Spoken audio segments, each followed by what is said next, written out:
So here Calpurnia is asking Caesar not to go out of the house that day. She has her own reasons, but Caesar is arguing with her, telling that if seeing by his face all the fear vanish. She has her own reasons after seeing the visuals of the watchman, means after listening to the watchman's what he has seen, fires, she got frightened. So here she says, a lioness had wealth in the streets. So the line, a lioness hath wealth in the streets. So what is the meaning of this line here? She says that the visual what she has seen means the previous night she got a dream, very fearsome dream. Previously, she never has believed such foreseens, but now because it is so frightening, she got frightened and she is warning Caesar not to go out, and she made few sentences in the previous paragraph. So, the first sentence here, a lioness had wealth in the street. It means a lioness has given birth to her cubs in the street. See, when the streets got deserted, generally lions and all, they live in the forest. They don't come into the place where the people live, but it is one of the symbol what she feels, so she got frightened. She says that the lioness has given birth to her cubs in the street. And the second one line what she mentioned, graves have warned. Graves have yawned and yielded up. So what is the second side she is describing? The second thing what she has seen in the dream, the graves have yawned and yielded up their dead. That means graves have opened up and the dead ones. Grave means it is a place where the dead people are kept. So those graves got opened and these dead bodies got thrown away from the graves. They have come out. So this is so fearful worries. These two things worried her a lot. That's the reason why she got frightened and she is warning Caesar not to go out of the house that particular day. And in rank, fiery warriors fought upon the clouds in ranks and squadrons and right form of war. And the third one what she says, very brave, courageous, cautious people. The fighting people are fighting there. The brave ones are fighting according to the ranks in the war. That means she has seen that very serious war is going on. So they have been fighting in perfect order. Means these warriors have been fighting in the perfect order as if they fight in the war, which drizzled blood upon the capital. See, what is the result of this fighting there? It is drizzling. Drizzling means the small drops when it rains. Before it rains, how it will be small drops of water fall down. So like that, the blood is drizzling on the capital. Capital means it is the main house of the kingdom. On that, the blood is being drizzled.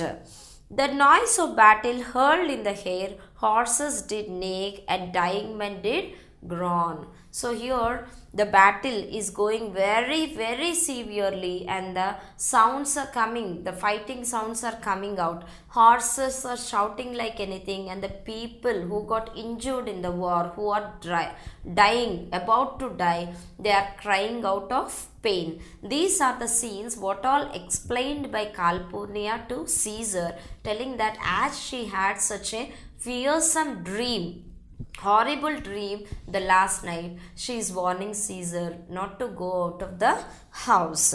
And ghosts did shriek and squeal about the streets. The ghosts are shouting and crying in the streets. So she has also seen some ghosts which are crying in the streets. O Caesar, these things are beyond all us use, and I do fear them. So Calpurnia is also a brave lady. She never believed such things previously, but as all the things what she has seen in the dream are so fearsome, that's why she got frightened. Caesar, what can be avoided, whose end is purposed by the mighty gods, and Caesar shall go forth for these predictions. So Caesar, after listening to these all things, what all said by Calpurnia, Caesar is telling like this: what can be avoided, whose end is purposed by the mighty gods. So what all the things may happen, who is going to die according to the wish of God. At Caesar, even though these all things happen, Caesar shall go forth. Caesar will never stop. He will go forth for these predictions. He will never believe in such predictions, and Caesar will go forward always. So Calpurnia has given a clear-cut analysis of what all the things she has seen the previous night in the dream very clearly. Even though Caesar is such a brave person, did not believe, because he is not coming to a conclusion that what all seen by Calpurnia is true. So he is readily arguing with Calpurnia, telling that Caesar will never remain back listening to all these predictions. He will always go forward. Or to the world in general as to Caesar. So here Caesar is telling how the remaining entire world will take the things. Even Caesar will also consider them in the same way. Calpurnia says like this: when beggars die, there are no comets seen. The heavens themselves blaze forth to the death of princes. So she is telling like this: when beggars die, beggars means then when ordinary people, normal people die, there are no comets seen. Comets here, comets means stars trailing light in the sky. So these are the stars trailing light in the sky. Even no light will be seen in the sky, but the heaven themselves blaze. But what she says here, when the beggar dies, we cannot see any sort of light in the sky, but the heaven blaze themselves, means, but in a reverse context, she says that the heaven themselves blaze forth the death of princes. But any princess dies, the heaven blazes here means shines brightly. The heaven automatically shine brightly whenever a prince dies. So for this statement, Caesar is telling like this: cowardice die many times before their deaths. The valiant never taste of death but once. Coward. So who is a coward? The person who is not at all brave. Before their death itself, out of the fear, coward means they are not brave. They will be always frightened for everything. So before the actual death, they will die number of times in their life. Means mentally they will die, not physically. But the valiant. Who is a valiant? Valiant is a brave person. So valiant means brave and powerful. Brave and powerful. So the cowardice die number of times before the actual death, but the valiant never taste of death but once. But the valiant, they will not consider small things like this. They will never die. They will never take their step back. Only the death will come to them once in their life. Of all the wonders that I yet have heard, it seems to me most strange that men should fear, seeing the death a necessary end will come when it will come. So here Caesar is also telling the wonders. He wonder how people listen to these things and believe in such things. Death is necessary, means it is inevitable. No one can overcome death. It is a common. It will come whenever it should come. By just keeping in the house, staying back in the house or going out unnecessarily, the death won't come. It is inevitable. If it is given that a person should die, definitely it will happen. Whenever it should happen, it will happen. Re-enter a servant. When Caesar is telling like that, another servant entered their room. What say the augurers? Means foretellers. So what the foretellers are telling? Servant, he is telling like this: they would not have you to stir forth today, So the servant is telling, even the foretellers are also warnings the Caesar not to go out of the home that particular day. So what Calpurnia is saying to Caesar, what is the warning she is giving? Even the foretellers also. Foretellers are the people who will predict what is going to happen in the future. And they will tell that in the present itself. Even those foretellers also warn the Caesar not to go out of the house that particular day. Plucking and the entrails of an offering forth, they could not find a heart within the beast. Caesar, the gods do this in shame of cowardice. Caesar should be a beast without a heart. If he should stay at home today for fear, no, Caesar shall not. Danger knows full well that Caesar is more dangerous than he. So what Caesar is telling here, he says that no, only cowardice, the people who are not brave, they will listen to this all and they will stay at home. But Caesar is not like that. Caesar is more dangerous than danger, and danger knows that very well. So this is a statement made by Caesar here. He says that he is more dangerous than danger. That is the reason why he doesn't believe this foretelling. And he also says, we are two lions littered in one day. Who are the two lions referred by Caesar here? One is the Caesar and another one is the danger. So Caesar and danger have taken birth on the same day according to the statement made by Julius Caesar. And I, the elder and more terrible, and Caesar shall go forth. So two lions have taken birth on the same day. One is the danger and another one is Caesar.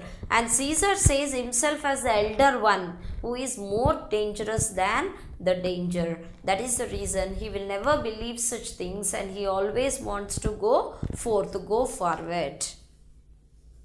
Calpurnia, alas, my lord, your wisdom is consumed in confidence.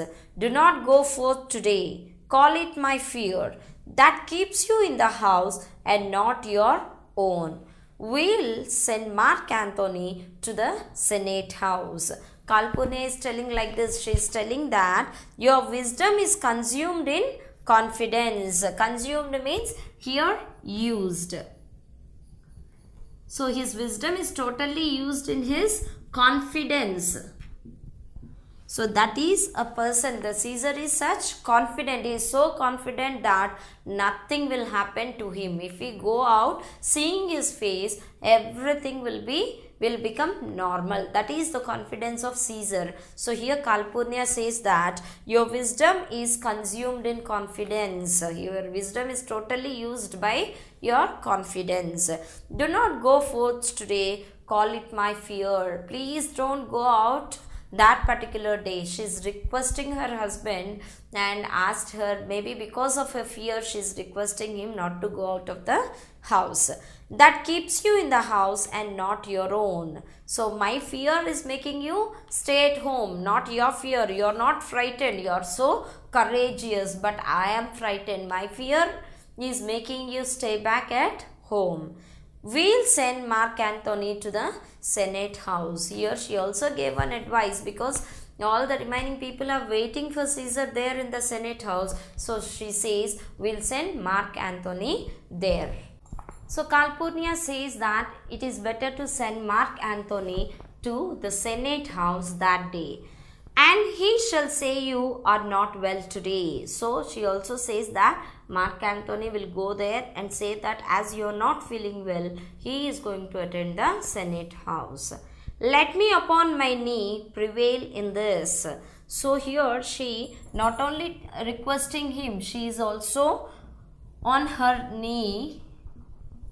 So she also bent herself on her knees and she is requesting Caesar, telling that let me upon my knee prevail in this. So prevail means obey me. She is requesting Caesar to obey her words.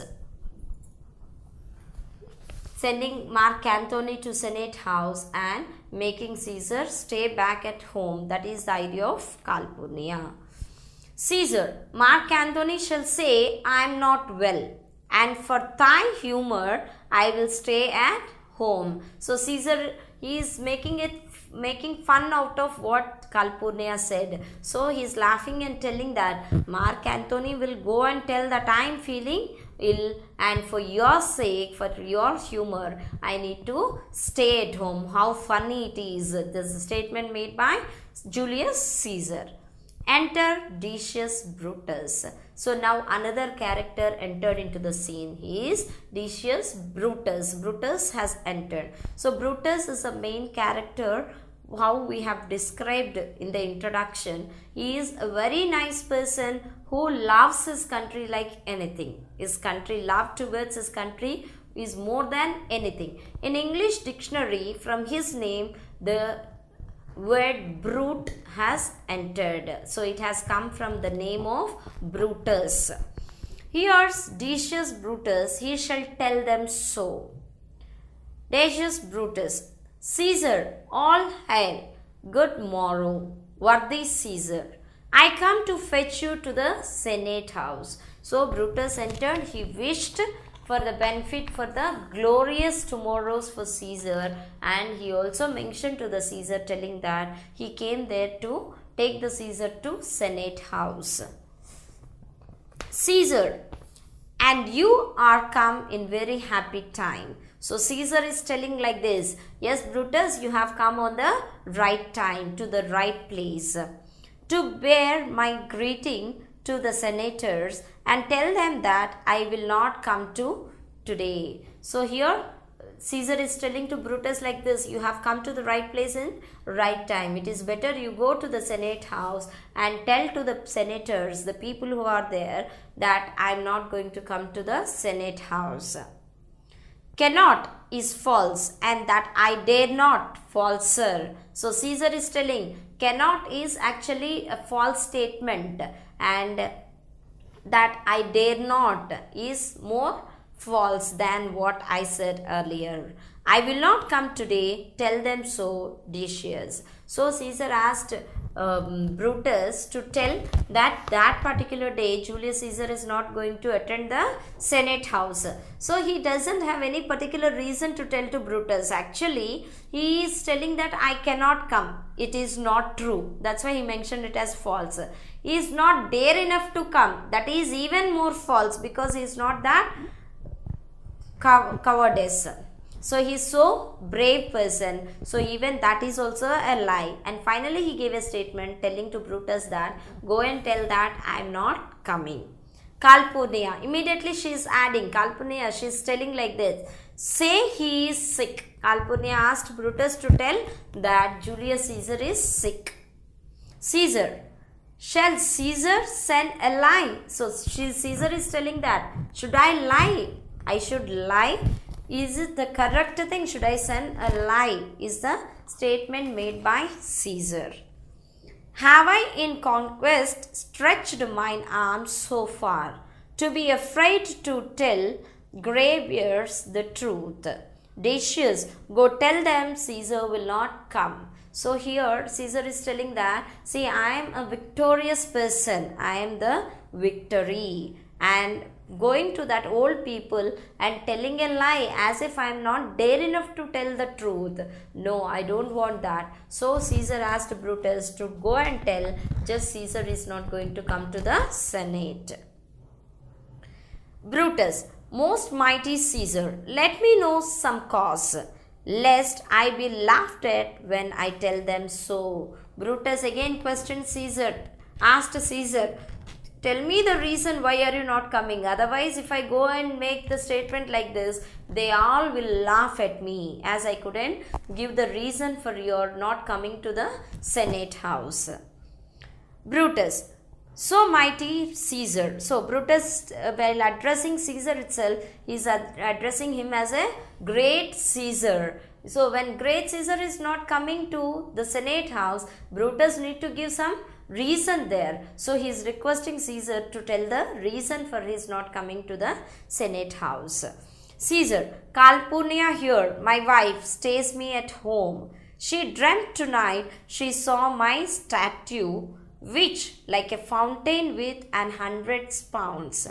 did run pure blood, and many lusty Romans came smiling and did bathe their hands in it. And these does she apply for warnings and portents and evils imminent and on her knee. So here now the Caesar has given the actual reason to Brutus. Caesar is telling like this. Here see my wife Calpurnia, she got afraid. So she is telling that in the last night in the dream she has seen that my body is totally bleeding. There are so many stabs, means my body got injured, and out of which the blood is coming out, and so many Romans with a smiling face, they are washing their hands in my blood. So she got frightened and she has warned me not to go out of the house. This is the actual reason why she is making me stop. She knelt on her knees and requested me not to go out of the house that particular day. And this is the reason why I am telling you to go and tell to the Senate people that I am not going to come to the Senate house. Had begged that I will stay at home today. So after seeing the request of the Calpurnia, the way she is begging, finally Caesar had made up her mind to stay back at home. So this is the explanation given by Caesar to Brutus. Brutus, this dream is all misinterpreted. So finally Brutus is trying to give another interpretation to the dream. So what he says, amiss. This dream got misinterpreted. Misinterpreted means wrongly interpreted. So the dream has wrongly been interpreted by Calpurnia. Brutus is telling like this now. It was a vision, fair and fortune. Fair and fortune means very good. So that vision what they have seen in the dream, it is of fair and fortune. That means it is a very good vision. Your statue spouting blood in many pipes, in which so many smiling Romans bathed, signifies. So the what the Brutus says here, the statue of Julius Caesar is spouting blood with many pipes, and the Romans with a smiling face, they are bathing their hands in the blood. Signifies means this shows that from you great Roman shall suck reviving blood. Means the spiritual and influence, the Romans are getting influenced by your blood. And that great men shall press for tincturous stains, relics and cognizance. So what he explains here, so these great men shall gather around Caesar and stain their handkerchiefs in his blood, which will serve as colors added to a coat of arms, an object of reverence, mementos and a badge of service. So this is the dream what has been explained by Calpurnia to Caesar and Caesar to Brutus, and the interpretation of Brutus given in such a way. This by Calpurnia's dream is signified. So in this way they can signify the dream of Calpurnia. Caesar, and this way have you well expounded it. So Caesar also got convinced by the explanation given by Brutus. Brutus, I have when you have heard what I can say, and know it now. The Senate have concluded to give this day a crown to mighty Caesar. If you shall send them, you will not come. Their minds may change. So here Brutus is also telling a thing. The Senate has concluded to give the crown to Caesar.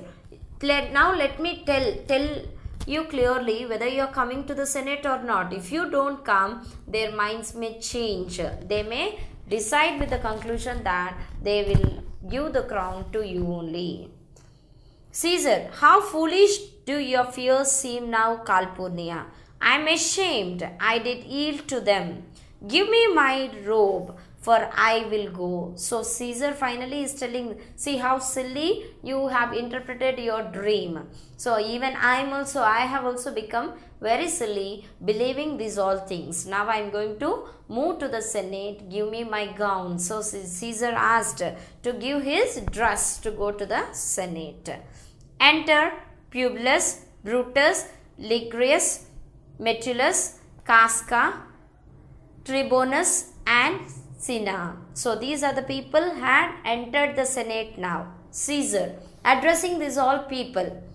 Good friends, go in and taste some wine with me. So as the Caesar has come with a great victory winning the war, now he has welcomed all the people who are there in the Senate to come and have some wine with him.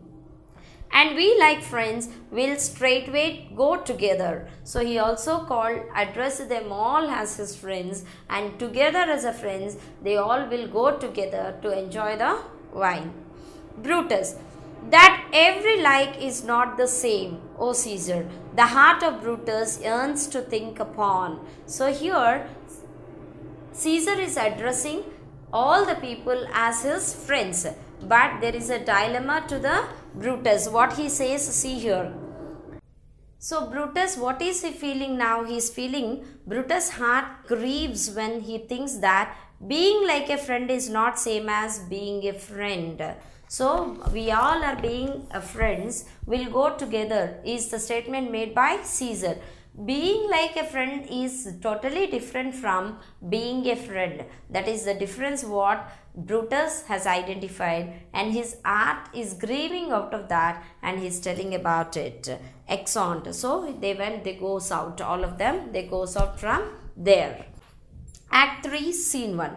Rome. Before the capital, the Senate sitting above. Means in front of the capital city, they are sitting above in the Senate.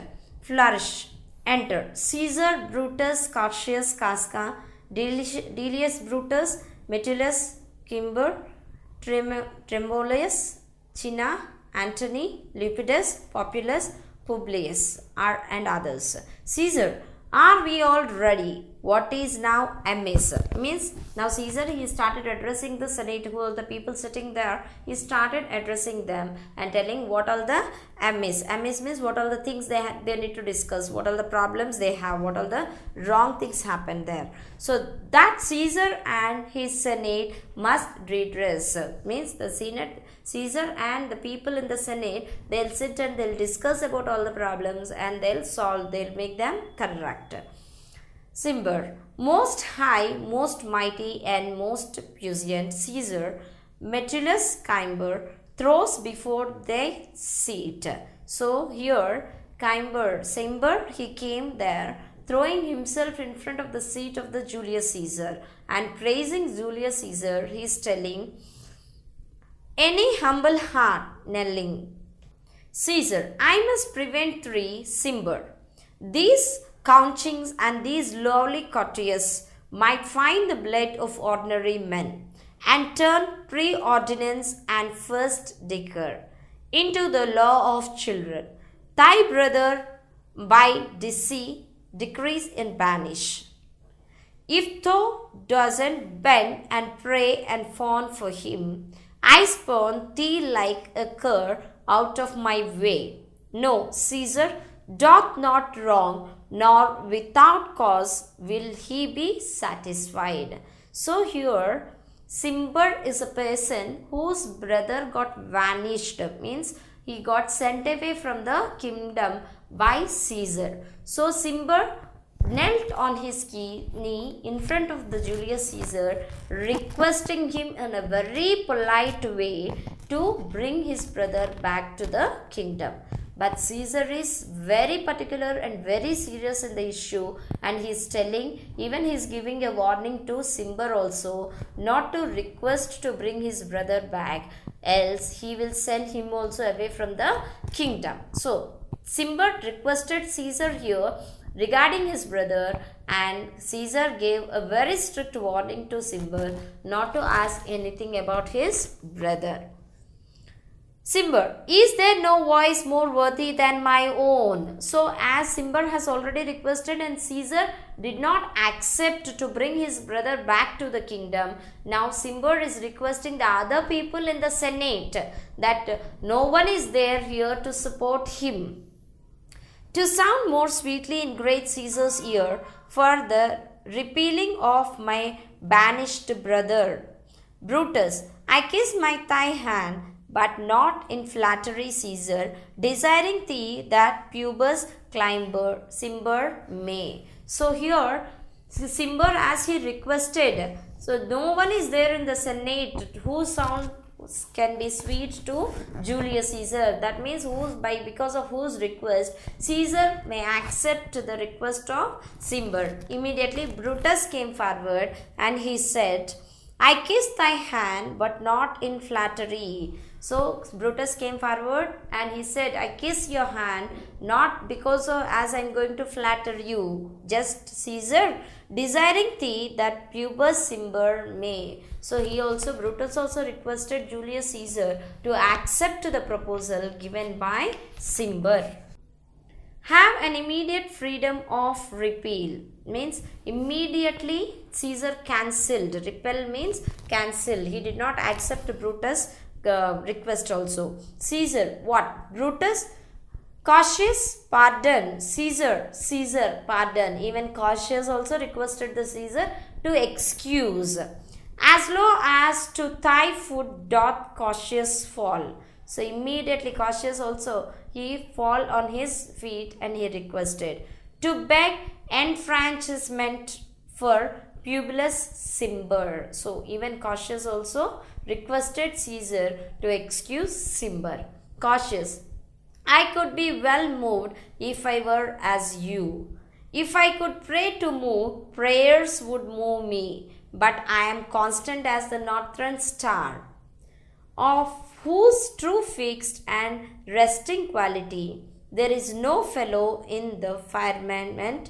I was constant, Cimber should be banished, and constant do remain to keep him so. Here, even after Cautius requested Caesar, Caesar compared himself with the northern star, who will be always stable in the same place with the brightness. So he also compared himself with the northern star. Caesar is telling, I won't change my mind. Once the decision is made, it is clear that he is not going to bring back the person whom he banished, and he is very stubborn about his decision. Casca, speak. Hands for me. Casca, first. Then the other conspirators and Brutus stabbed Caesar. So all the people requesting Caesar, they came near to him and requested him. Even then Caesar did not accept. All the people came close to Caesar and finally they stabbed him. They stabbed Caesar with the knives. Caesar, it too brute, then fall Caesar. All the people at a time stabbed Caesar. Caesar got shocked seeing Brutus also one among them. So finally, before falling down and dying, he made one sentence, et tu brute. So even you, Brutus. So finally he concluded, because by telling the word brute, he has fallen down and died. So here the word it too brute, even you also joined your hands with this conspirator, is the last statement made by Julius Caesar. Finally, he has fallen down and died there itself. Cinna, liberty, freedom, tyranny is dead. Run hence, proclaim, cry it about the streets. Cinna is telling like this, liberty, freedom, tyranny has died now. Means Julius Caesar, he has given these all names to Julius Caesar. It has died. Run hence, proclaim, means he is telling to the remaining people to run into the streets and announce that Julius Caesar has died. Cautious, some of the common pulpits and cry out liberty, freedom and enfranchisement. So even Cautious is also telling, take one platform, stand there and cry out what they want to cry, liberty, freedom, enfranchisement. They have finally attained. Brutus, but here comes Antony. So when these people are shouting, all the people who are there, the conspirators, they are shouting like this, Antony entered the scene. Re-enter Antony. Welcome Mark Antony. The people who are there, they welcomed Antony there. Antony, O mighty Caesar, dost thou lie so low? So after entering there, Antony saw the dead body of Julius Caesar, and he is telling, such a great person, great courageous person, why is he lying down like that?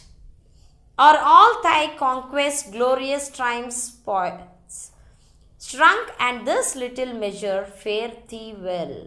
I know not, gentlemen, what you intend. So finally he is telling that the great personality, the person very bravely fought the war, and finally with the conquering thing he came back, and finally he's dead here. And what made you people make Caesar like this, kill Caesar like this? So these are the statements made by Antony.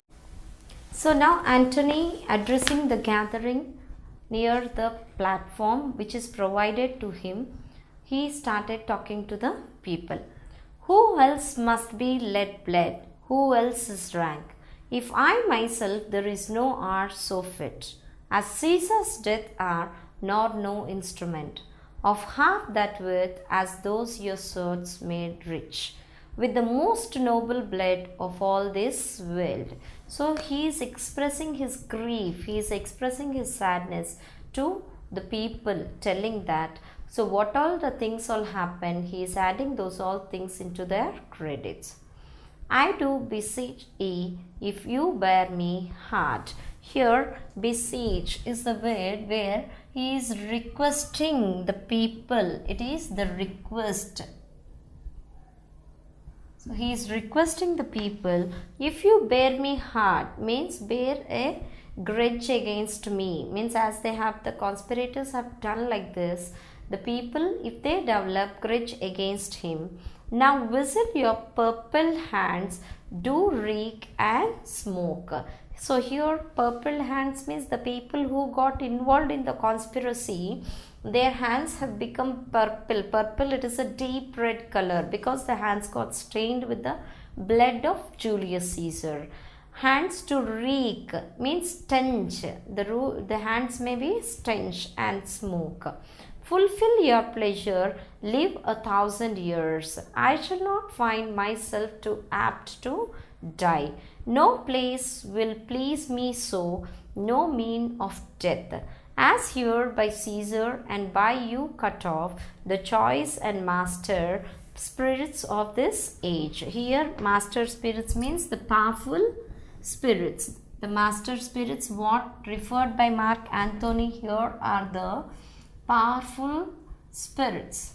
So Mark Antony, as he is very much upset with the death of Julius Caesar, he is mentioning these all points, telling that he considered Julius Caesar as a great warrior, as a great achiever, and he finds the time of the death of the Julius Caesar is the apt time for his death also. That's why here he is requesting the conspirators to kill him at the moment when the Julius Caesar died. He wanted to die there itself in the hands of the Julius Caesar. So Mark Antony is requesting the conspirators to kill him also.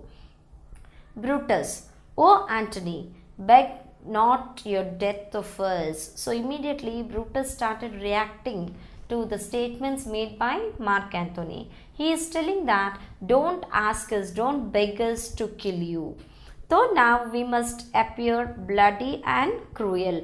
Don't consider means these are the conspirators have killed Julius Caesar. So Brutus is asking Mark Antony not to consider them as so bloody and cruel.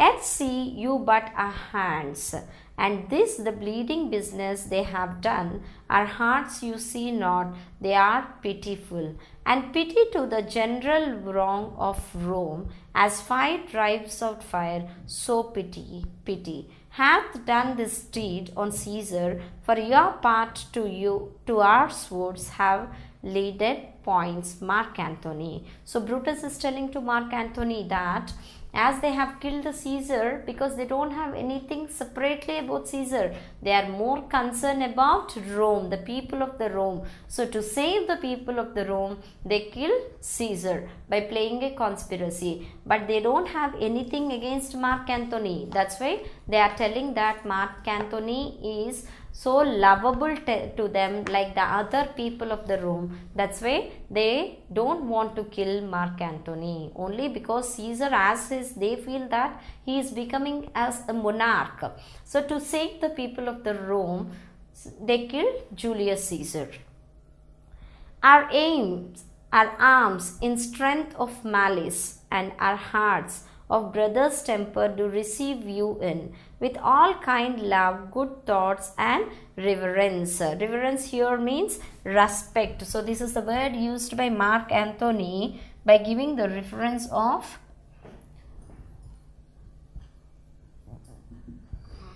Brutus has given this word reverence with the reference of Mark Antony. They are telling that how they love the people, the remaining people of Rome, the same love, the same treatment, the same respect they do have on Mark Antony. That's why they don't want to kill Mark Antony. Cautious, your voice shall be as strong as any man's in the disposing of new dignities. Antony, I doubt not of your wisdom. Here dignities means honors. What they say, your voice is so strong as the other people of Rome, and in the disposing means giving the arts of honor. Antony, I doubt not your wisdom. He says that we don't have any doubt about your wisdom. For the remaining people, what the respect we give, what the dignity we give, the same respect and dignity we give even to you also, is the statement made by Cautious to Mark Antony. Let each man render me his bloody hand. Gentlemen all, alas, what shall I say? My credit now stands on such slippery ground that one of two bad ways you must consider me, either a coward or a flatterer, that I did love thee. Caesar, oh, this true. If then thy spirit look upon us now, shall it now grieve thee dearer than thy death, to see thy Antony making his peace, shaking the bloody fingers of thy foes, most noble in the presence of thy corse. So here Mark Antony is telling, I doubt not your wisdom. He says to the remaining conspirator, I never doubted your wisdom. Let each man render me his bloody hand. So he is telling that give me the reason. He just wanted to know the reason why they have killed Julius Caesar. He never doubted any person. Gentlemen all, alas. So here Mark Antony used a word alas, which is a word when it is used to express the sadness of a person. It is an interrogative word which expresses the sadness. So he is expressing his sadness to all the gentlemen. What shall I say is, what should I tell to the people like you? My credit now stands on such slippery ground. So the credibility of Mark Antony stood on a ground which is not stable. He is unable to stably stand on the weights because the situation happened there. It's words.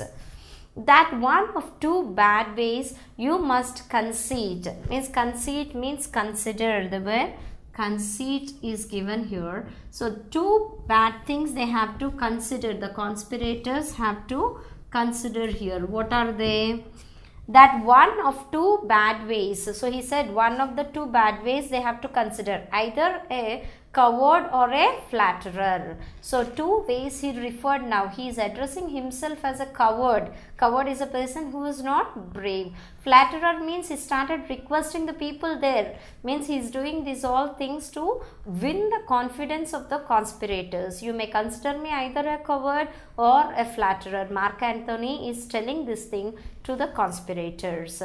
That I did love thee, Caesar, oh, this true. So here the word, Old English word, thee, Caesar. He says that he loved the Caesar very much, and this is true. In then thy spirit look upon us. And the another word which is used, thy. Thy means your spirit. Your spirit may look on us. Shall it not grieve thee dearer than thy death? So your spirit shall not feel grief than you are dearer than your death. Means you are so dearer to me, and it should not look grief towards the death of the Caesar. To see your Antony making his peace. Now Antony is trying to establish a peaceful atmosphere with the conspirators. He is trying to win the confidence of the conspirators by using these words. Shaking the bloody fingers of thy toes. So by shaking my hands with the bloody hands, means already the people who got involved in the conspiracy in killing Julius Caesar, their hands got stained with blood. So he is telling that he is willing to shake his hands with the fingers of the enemies. The people who killed Julius Caesar are enemies to him. Most noble in the presence of thy corpse. So here corpse means the dead body of the Julius Caesar. In front of the dead body of the Julius Caesar, he is requesting the confidence of the conspirators, the enemies of Julius Caesar. Cautious, Mark Antony. Pardon me, Cautious, the enemies of Caesar shall say this. Then in a friend, it is called modesty. Modesty means understatements. Of course, I should not use the word enemies, but under modesty means understatement, I am calling you. Cautious, I blame you not for praising Caesar, but what compact mean you to have with us? Cautious immediately questioned Mark Antony, telling that I don't say that it is wrong to praise Caesar. I am not questioning you that you have praised Caesar. But what the impression or what the agreement you have with us. Here compact means agreement. So the word compact is given here, which means agreement. So he says that I don't say no that you have praised Julius Caesar, but what the agreement you have with us. Will you be pricked in number of our friends? So will you be a part of our friends? All the conspirators, they are friends. Pricked means got sad. Now are you sad with our friends?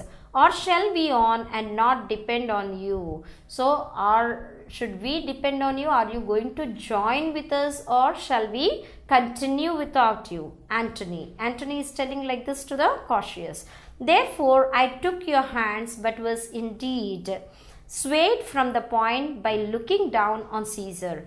Friends am I with you all and love you all, upon this hope that you shall give me reasons why and wherein Caesar was dangerous. So Antony is telling, I don't say that you are not my friends, you are enemies. I am ready to join your hands, only keeping in mind one reason, that you will show me the reasons why you kept Julius Caesar in this dangerous situation. Why? What is the reason behind playing the conspiracy and killing Julius Caesar? So expecting the reasons from you, I am willing to shake my hands. So here the ideology of Antony is very much clear. As he is the single person there and the number of conspirators are more, he is just wanted to know the reason behind killing Julius Caesar. And as we have already discussed about the nature of Brutus, he is the most sincere and lovable Roman. He loved his country more than anything. So such a great person also got involved in the conspiracy in killing Julius Caesar. Mark Antony wanted to know, because he is a very good friend of Julius Caesar, he wanted to know the reason from the conspirators for the killing of Julius Caesar. Brutus, our reasons are so full of good regard. So good regard here means with great considerations. Brutus, good regard, he used the word good regard. So Brutus says that good regard means serious considerations.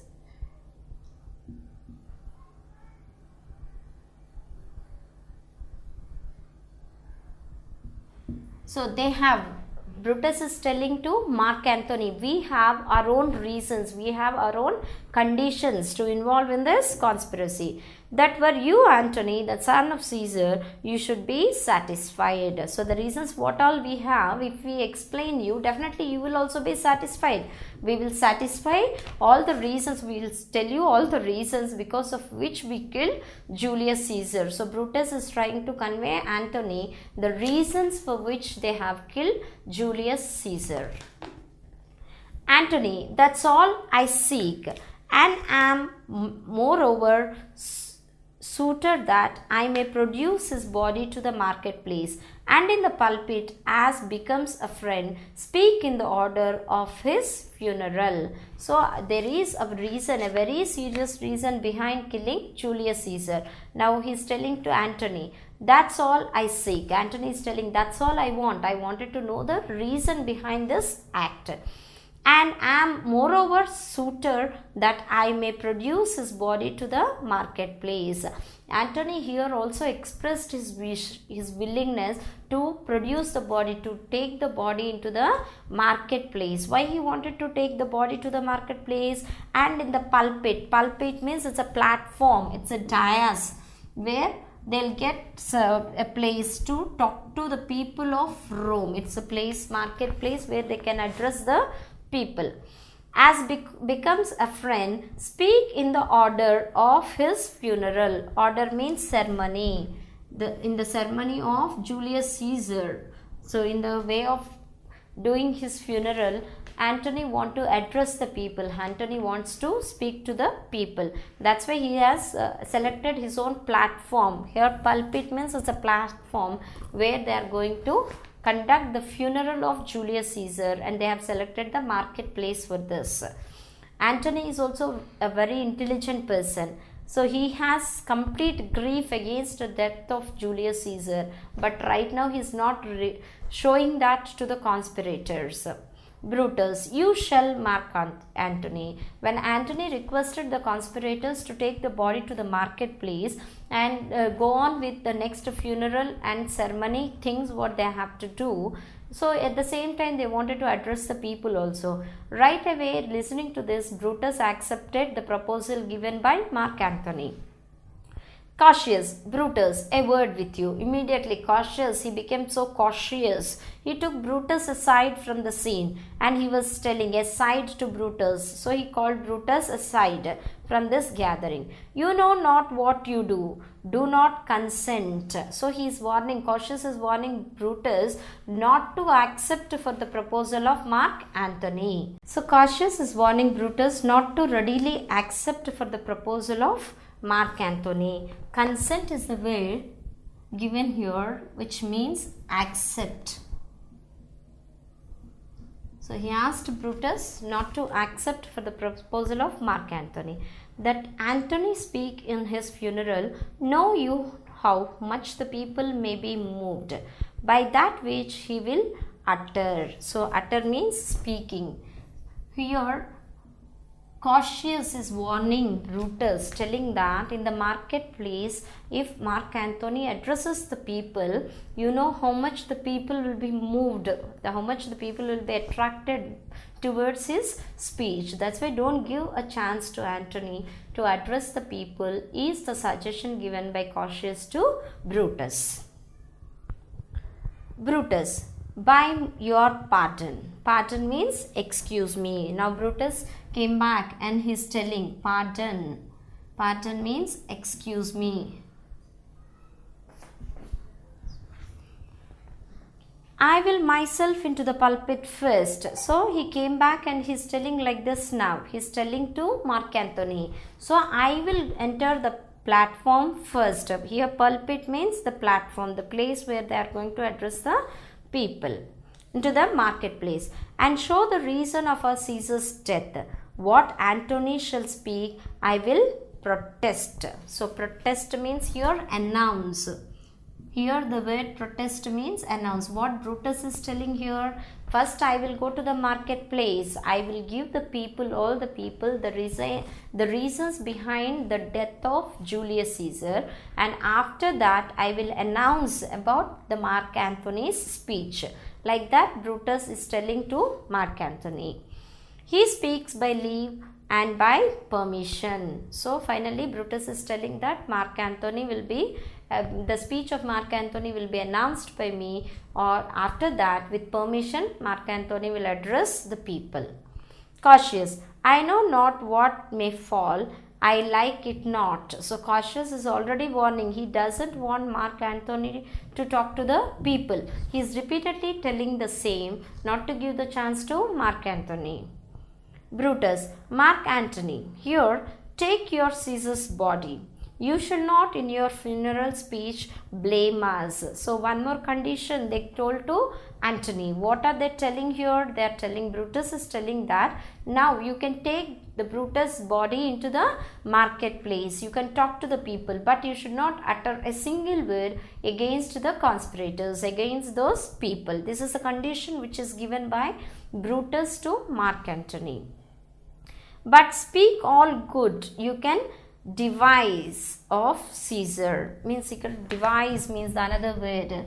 You can devise of Caesar means what you think of Caesar. You should not utter even a single negative word about us, but you can tell what all you think of Caesar, what all you feel of Caesar. You can say, and say you do it by our permission, else shall you not have any hand at all about his funeral, and you shall speak in the same pulpit whereto I am going. After my speech is ended, Antony, be it so. So what the Brutus is telling here, Brutus is putting some conditions to Mark Antony. He says that Antony is not supposed to utter even a single word against the conspirators, and he should also mention that with the permission of Brutus and the other team he is speaking there, and he in the funeral he will be given only chance when he accepts all these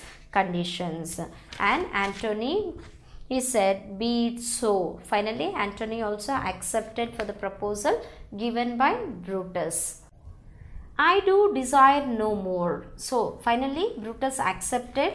I accept all the conditions and I don't expect anything more than this. So, Antony, his internal plan is he want a chance to address the people, and finally he accepted all the conditions what all given by Brutus, like Antony should not say anything, he should not utter anything against to the conspirators. At the same time he should say only his beliefs or the things what he know about Julius Caesar. Brutus, prepare the body then and follow us. So finally Brutus asked Antony to prepare the body to move it to the marketplace, and asked Antony to follow the team of conspirators. Exeunt all but Antony. So finally all have left the place and went away except Antony. All the people exit the place except Antony. Antony, oh, pardon me, thou bleeding piece of earth. See here the word bleeding piece of earth.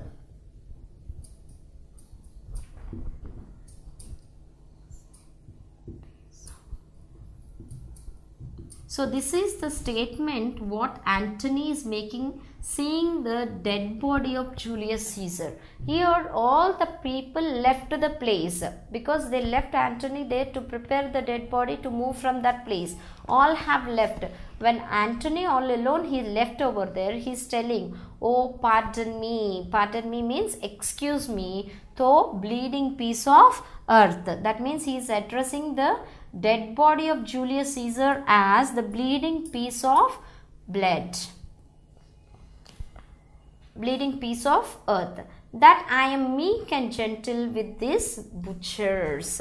So the word butchers means the people who kill animals and other things, who kill animals, etc. Butchers are the people who kill animals and others. According to Antony, who are the butchers here? The conspirators, the people who kill Julius Caesar. He is telling that. Oh, pardon me. So he is asking Julius, the dead body of the Julius Caesar, to excuse him for addressing him as a bleeding piece of earth, and he is telling that I am meek and gentle, means he is so polite and he is so gentle towards these conspirators. For this he is asking permission or asking excuse from Julius Caesar's dead body. Thou art the ruins of the noblest man. So ruins means remains of or destruction. The people who have destroyed a great personality like Julius Caesar, for behaving such politely, such nicely with those people. Here Mark Antony is asking excuse to the dead body of Julius Caesar. That ever lived in the tide of times. So tide of times is another statement. Time as a tide means no other person like Julius Caesar is there on the earth, according to Mark Antony. He says that such a great personality, they kill you, but still being your friend, I am so polite with them. For this you have to excuse me. Now what happening? All the other people left the place. So Mark Antony, previously he spoke very politely with all the conspirators. Now he is coming with his inner ideas. What is he feeling? What is he going to do now with the conspirators? Why he has requested them to give him a chance to address the people? Because he want to show everybody what is the thing the conspirators have done. He is not convinced with the reasons what Brutus has given, and he want to convince the people according to his mindset, what he believes. That is the reason he is coming out with his ideas now. Woe to the hand that shed this costly blood. So misery, he is telling that misery to the hands means the people who made such a bad thing, who killed Julius Caesar. Over thy wounds now do I prophesy. So now he is telling that over thy hands means over their hands. He is telling this prophecy. Prophecy means the forecast. What the prophecy is telling? So he is forecasting what is going to happen. What is he going to do now? What is his prophecy? Which like dumb mouths to ope their ruby lips. So he is telling that the dumb mouths, they will open their red lips to beg the voice and utterance of my tongue. So these people will open their mouths to beg me speaking. Utterance means speaking of my tongue. A curse shall light upon the limbs of man. So a curse means the bad things what they have done, because of that they'll get some punishment that will fall upon the parts of the body of these men. He is telling that what is the condition going to be for this conspirators, what is going to happen to the conspirators. Now he is telling that to the dead body of Julius Caesar. Domestic fury and fierce civil strife. So domestic fury means angry, and the violence is going to happen. Shall cumber means burden all the parts of Italy. So what is the intention? What is the meaning of all these words? Now Mark Antony is telling that there is going to be a war in Italy. Now he is going to tell that he is going to fight with the conspirators. Blood and destruction shall be so in use. Blood and destruction in the war, what is going to happen? Blood and destruction, they'll in use means they'll become common. Whenever there is a war, so much of destruction will be there, so many people die. So he's telling blood and destruction will be in use, that will become common. And dreadful objects so familiar. So here dreadful. So dreadful means fearful. So fearful objects means the people dying, dead bodies. The fearful objects will become common to the people of Italy. That mothers shall but smile when they behold. The mothers will shake off the fear. They will cry loud seeing the destruction, the death of the people. Their infants quartered with the hands of war. So the mothers will cry. Why they will cry? When their infants were quartered. Q-U-A-R-T-E-R-T. Quartered means killed. So when their infants were killed, the mothers will cry. All pity choked with custom of fell deeds. Custom means strangled, choked. Choked means strangled. custom of fell deeds. So custom of fell deeds. What does it mean? Terrible deeds shall become so familiar. Terrible means so fearful deeds.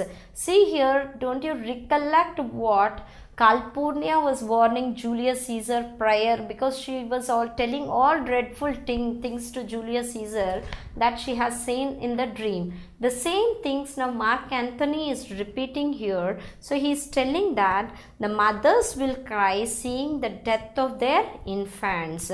All pity chalked means strangled with, custom of field deeds means all the dreadful things, terrible things will become familiar to the people of Italy. And Caesar's spirit ranging for revenge.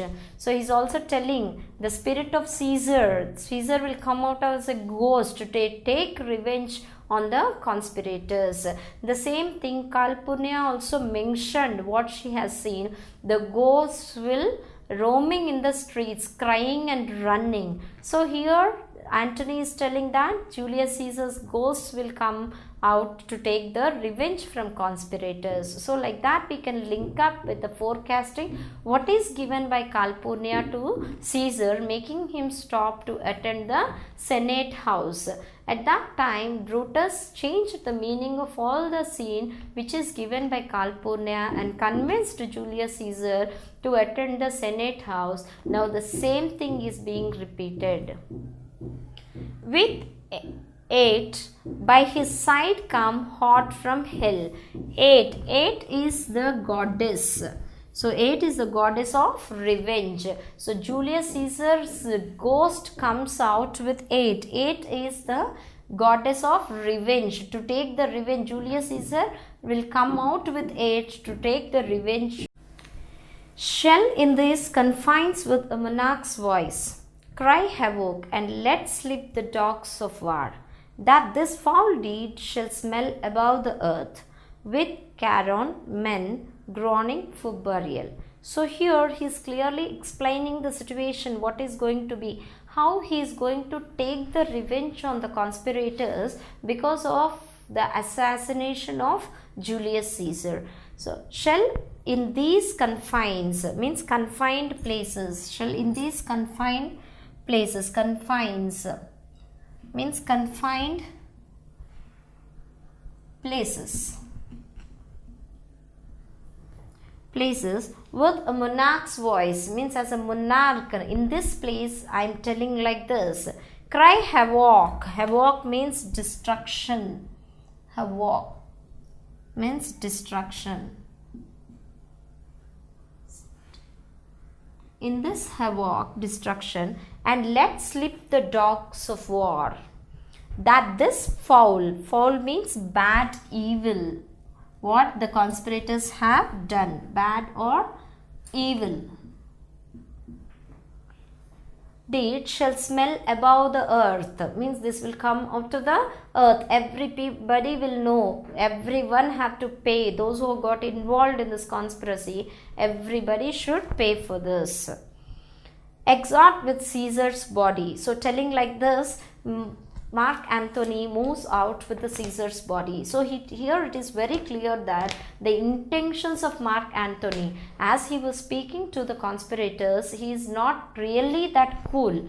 He is ready to take the revenge by declaring war. For this he need the people of Rome. That's why to motivate the people of Rome, he had asked for a platform where he can address the people, telling that he is not going to tell anything negative about the conspirators, telling only praising Julius Caesar. He will attract the people of Rome. That how we'll see how he is going to do that. So taking the body of Julius Caesar, he exit that place.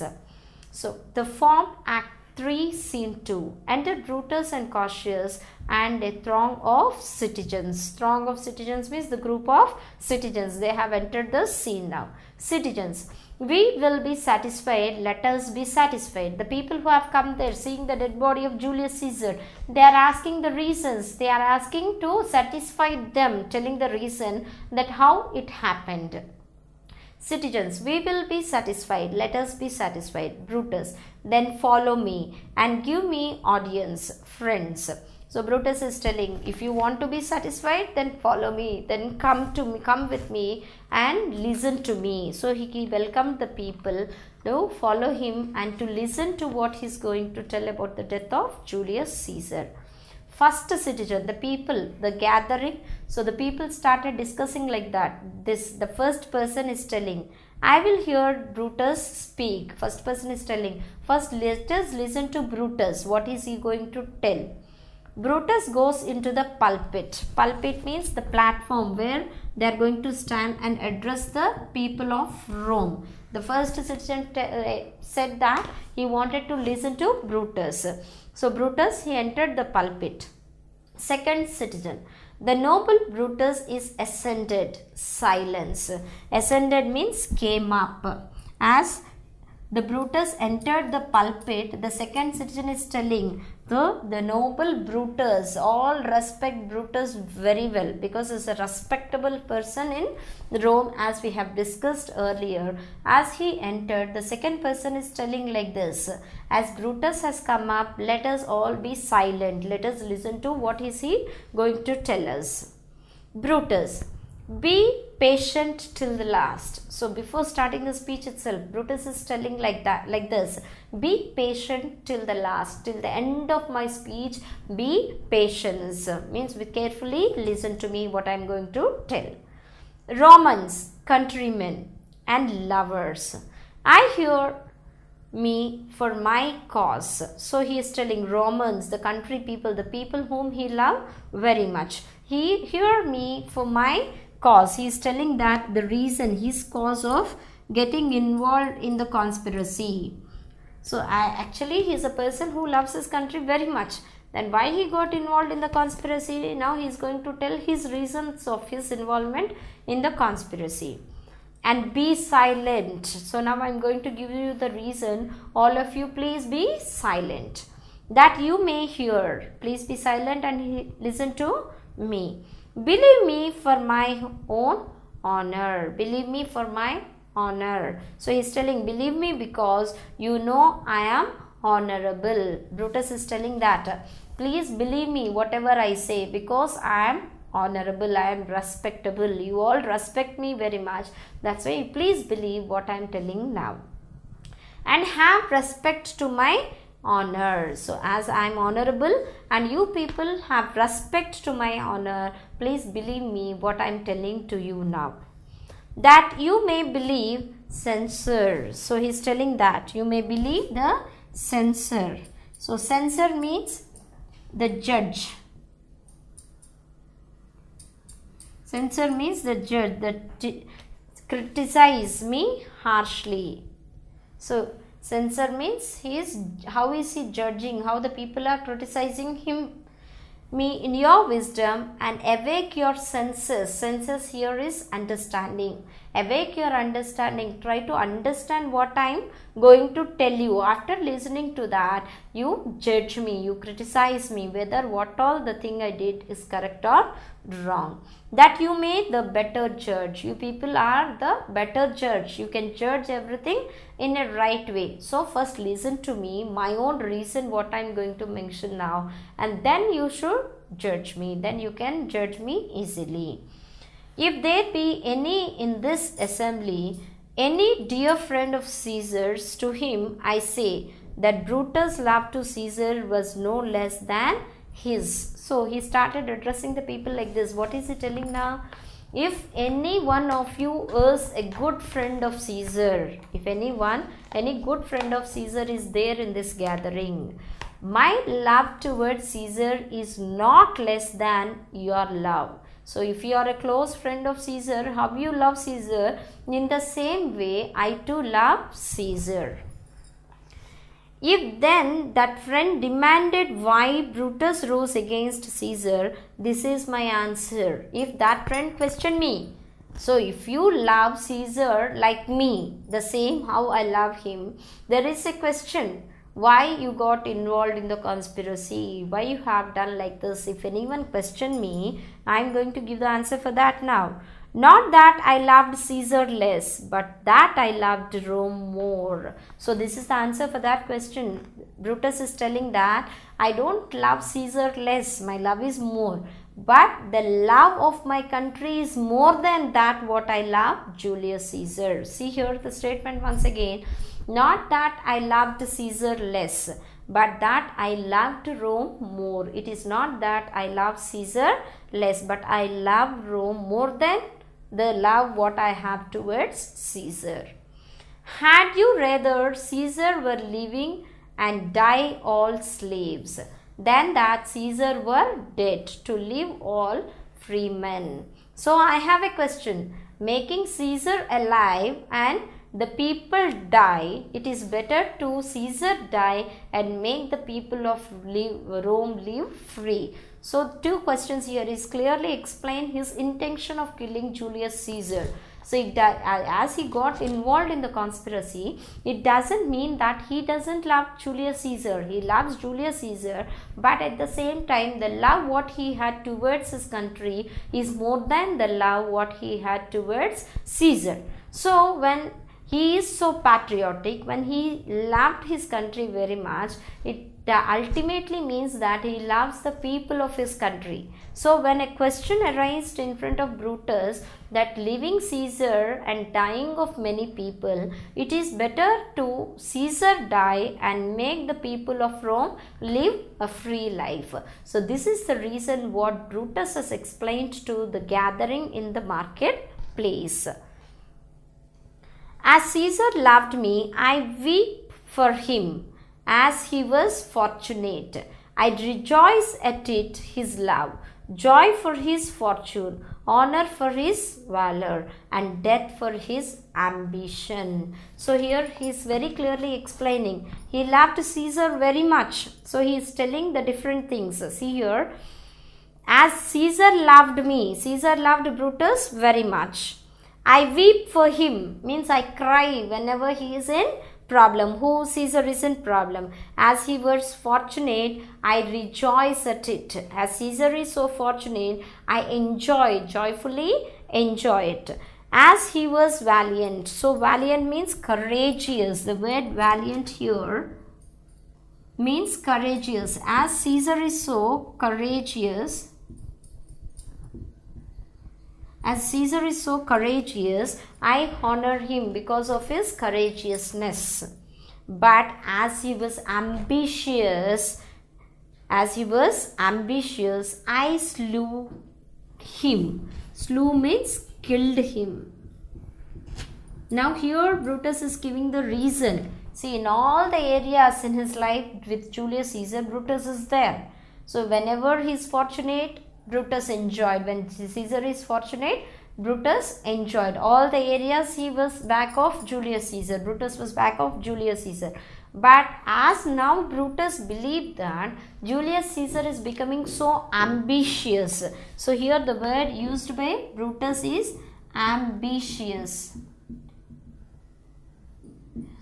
Means it's a desire to conquer everything. As Julius Caesar is so becoming so ambitious, he slew him. The word slew means killed. Brutus killed him. The reason for this killing Julius Caesar, Brutus is telling that Caesar is becoming so ambitious. Who is here so base that would be a bondman? So he is telling that who is against the law? Julius Caesar is making everyone as slaves. Bondman means slave. If any speak for him, have I offended? Who is here so rude that would not be a Roman? If any speak for him, have I offended? Who is here to vile that will not love his country? If any speak for him, have I offended? I pause for a reply. After telling this all things, Brutus is asking some questions to the people, means to the gathering. He is asking, if anyone is there to mention that what I have done is wrong, I accept that I have offended, means I did a mistake. So now he asked, after telling this, he asked the people, means he asked anyone to speak out, telling that what Brutus has done, whether it is right or wrong. All none. Brutus none. No one spoke. When he gave a chance to the people, they did not speak anything, and Brutus also remained calm. Brutus, then none have I offended. Offended means did a mistake, did a bad thing. So he's telling, as the people, no one pointed out what all the Brutus said, everybody accepted. No one pointed out that Brutus had done a mistake. That's why now Brutus is telling like this. So as no one speak out, I come to a conclusion that I did not do any mistake. I have done no more to Caesar than you shall do to Brutus. So one thing, as Julius Caesar has become so ambitious, I kill him. If Brutus also becomes ambitious, you have every right to kill Brutus also. This is a statement made by Brutus to the gathering. The question of his death is enrolled in the capital. His glory.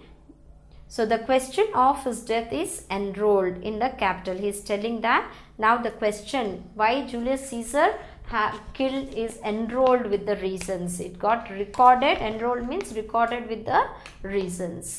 His glory not extenuated, wherein he was worthy, not his offences, and forced for which he suffered death. He is telling that the glory of Julius Caesar is not extenuated.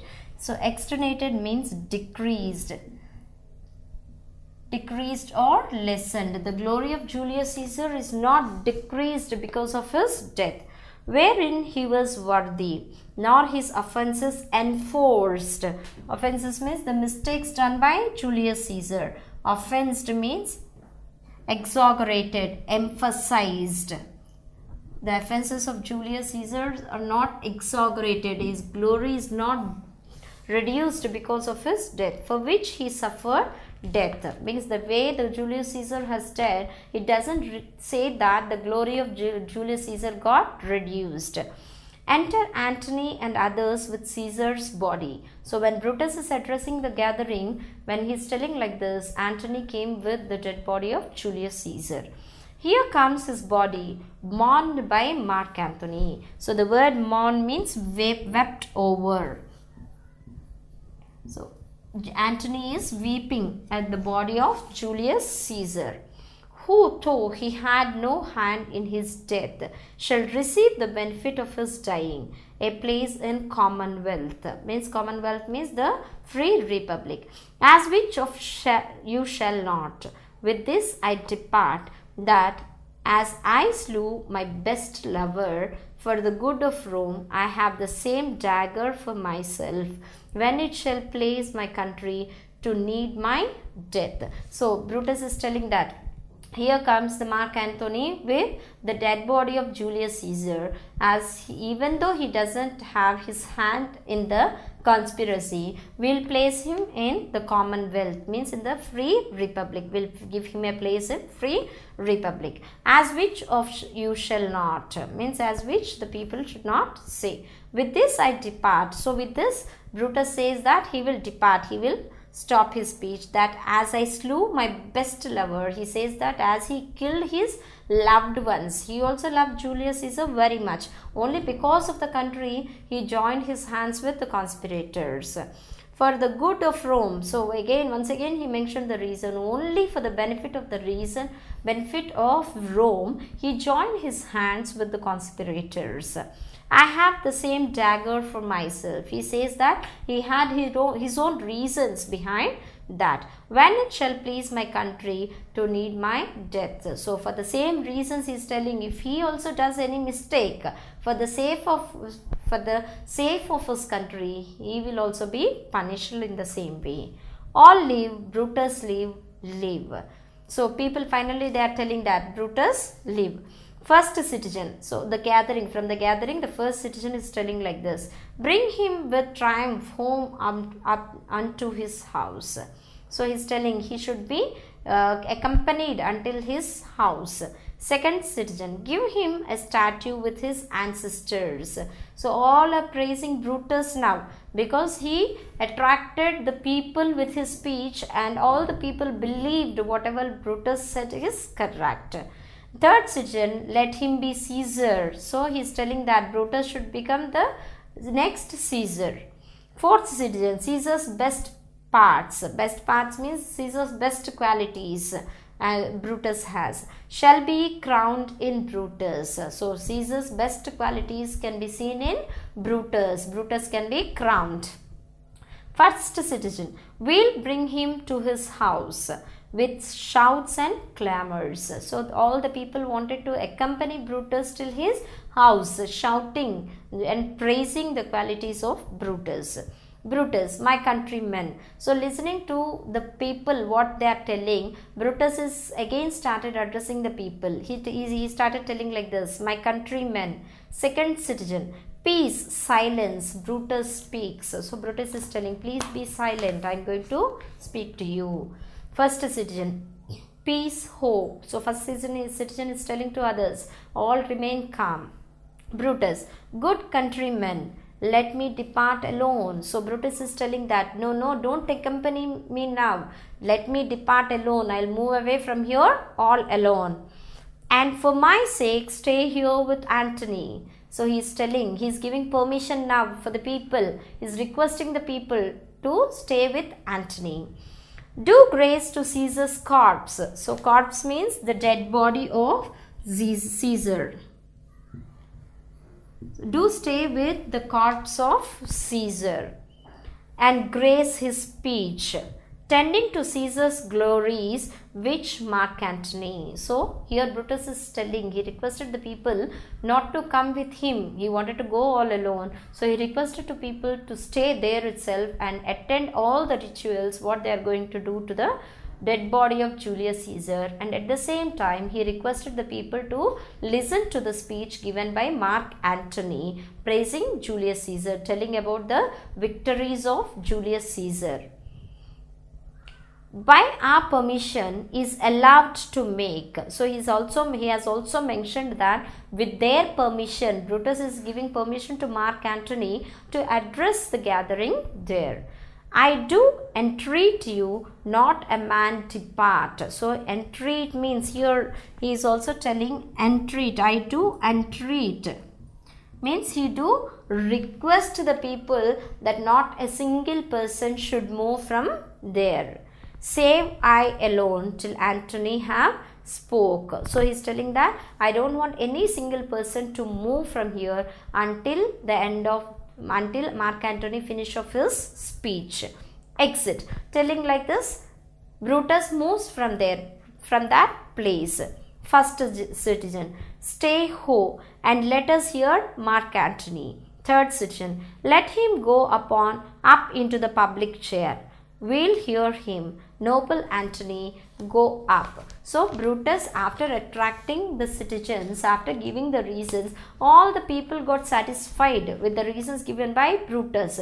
Now Brutus, he gave permission to Mark Antony to address the people, because Brutus, he doesn't know the actual intention of Mark Antony, as it is very much clear that Mark Antony is going to take the revenge on the conspirators because of killing Julius Caesar. Now we are going to see what Mark Antony is going to say, how he is going to address the people. He entered into the public chair and he started speaking. So the noble Antony, he go up into the pulpit. Now Antony started addressing the people. Antony, for Brutus' sake, I am beholding to you. So Brutus started like that. Antony started like this, beholding. So beholding means grateful.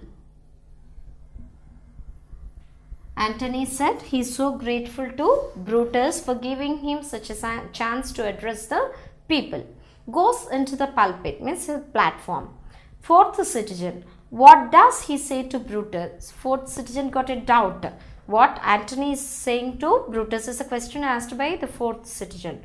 Third citizen, he says for Brutus' sake. Third citizen says that for Brutus' sake, he finds himself beholding to us all. He is telling that he is so grateful to all of us. Fourth citizen, Twary, best he speak to no harm of Brutus here. So he's telling, if we speak also, there won't be any harm to Brutus. The fourth citizen is telling like this. First citizen, this Caesar was a tyrant. Tyrant means cruel. First citizen is telling that Caesar was a tyrant, means cruel. Third citizen, nay, that's certain. He's telling, maybe he's a king, that's why it's certain. We are blessed that Rome is rid of him. They are thinking that it's very good that Caesar died and Rome got rid of Caesar. Second citizen, peace. Let us hear what Mark Antony can say. So finally, the second citizen requested all to remain calm, because now they are going to listen to Mark Antony. Antony, you gently Romans. So Antony started his speech. He started addressing the Romans. Gentle, you gentle Romans. Citizens, peace, ho, let us hear him. So citizens are telling, peace everybody, let us hear to him, as Mark Antony has started giving the speech. Antony, friends, Romans, countrymen, lend me your ears. So he is addressing all the Romans as his friends, Romans and countrymen, and requested them to lend his ears, means requested them to listen to his speech, pay attention towards him, listen to what he is going to tell to the people. I come to bury Caesar, not to praise him. As Brutus has already said that Antony is going to tell the victory, means the greatness of Caesar. Here Antony is telling that I come here to bury Caesar, for the funeral of Julius Caesar, not to praise him, not to tell anything great about Julius Caesar. The evil that men do lives after them. So he is telling that the evil means the bad, whatever they do, that lives after their death. So he started the speech in the favor of the people and in favor of the conspirators. He is telling to their favor. The good is oft interred with their bones. So he is telling the evil will always remain, but the good will go with the bones, means put into, with interred means put into the bones. So let it be with Caesar, the noble Brutus. So he is telling that, see here in the statement itself, if we see the deep inner meaning, we can clearly understand the idea of Mark Antony. So the two statements, what he made here is, the evil that man do lives after them. So what is he telling? The bad things, whatever the people do during their lifetime, that will remain after their death. But the good is often interned with their bones. He is telling that the good what the people have done, that is kept in their bones only, it will never come out. If we interpret these statements in a different way, generally whenever a person is dead, we will discuss about what all the good things they have done. Good will always the people remember. The people recollect even after the death of the people. So in turn he reversed the statement and he started telling the speech. So let it be with Caesar. So they are telling that what all the good the Caesar has done, let it be with him only. We'll discuss only about the bad. So what the Brutus has addressed, the Brutus told that Julius Caesar is so ambitious. The negative point what they have highlighted there. So here Antony is telling, Antony in a satirical way, in an opposite way, he is telling, let it be with him only. Let the good, all the good what the Caesar has done, let it be with him. The noble Brutus, again he started praising. He is telling that Brutus is so noble. Hath told you Caesar was ambitious. Ambitious means having a strong desire to succeed. The noble Brutus already he told you that Julius Caesar is so ambitious. If it were so, if it is true, what is meant said by Brutus, if it is true, it was a grievous fault. So he is telling that it was a grievous fault. Grievous. Grievous means it's a very sad thing, sad fault what is done by Brutus. As it is already mentioned by Brutus that See, Julius Caesar is so ambitious, it is a very sad fault. And grievously hath Caesar answered it, here under leave of Brutus, and the rest for Brutus is an honorable man. So here telling about Caesar and praising the conspirators, he is mixing his words, telling like this. So are they all honorable men, come I to speak in Caesar's funeral. So on behalf of all the noble people, all the noble Brutus and their team, I have come on behalf of them to speak in this Caesar's funeral. He was my friend, faithful and just to me. But Brutus says he was ambitious. So here Antony is telling that Julius Caesar is my friend.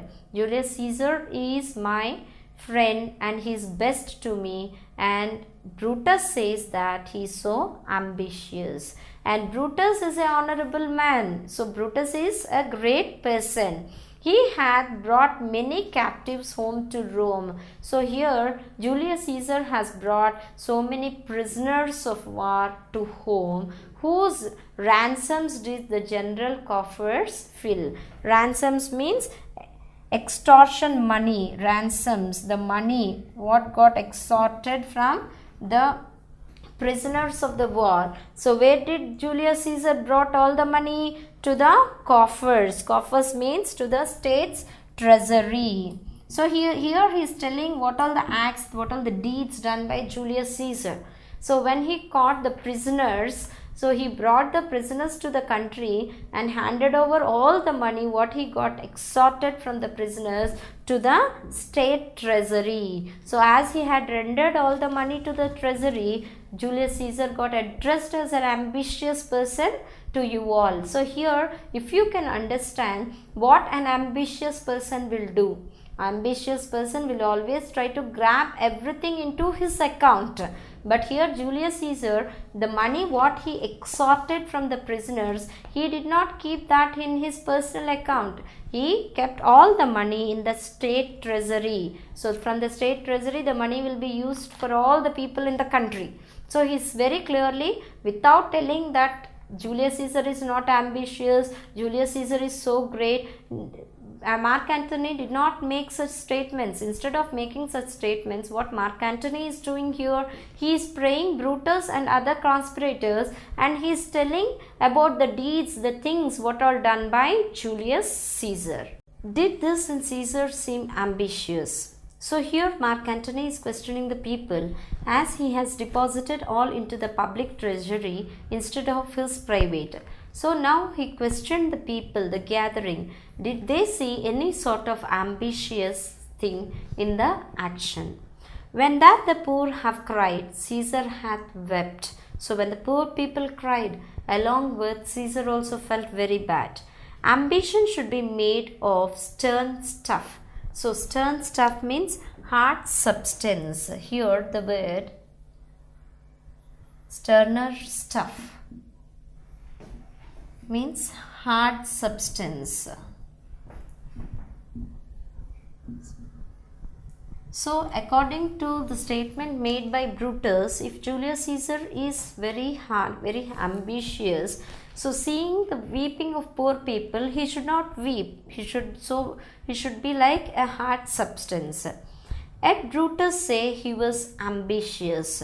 So he is not like a hard substance. He wept along with the poor people. He worked for the crying of the poor people. But still Brutus addressed Julius Caesar as ambitious. And Brutus is an honorable man. So repeatedly Mark Antony is telling this, the things what are done by Julius Caesar, what are the good done by Julius Caesar, and in turn he is also praising Brutus, telling that he is an honorable man. You all did see that on the Lupercal. So Lupercal is a feast of the god Luperus. When they got victorious, means when they have become victory, when they got victory, they celebrated one feast. In that feast, I thrice presented him a kingly crown, which he did thrice refuse. Was this ambition? So in that feast, Mark Antony presented the crown for 3 times. All the 3 times Julius Caesar refused to accept the crown. Is this ambitious? If Julius Caesar is so ambitious, he might have accepted the crown, but he did not do it like that.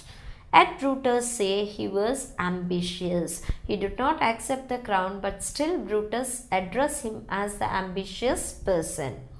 And sure, he is an honorable man, but Brutus is an honorable man. I speak not to disprove. So disprove means contradict. So Mark Antony is telling that I don't speak to disprove means contradict.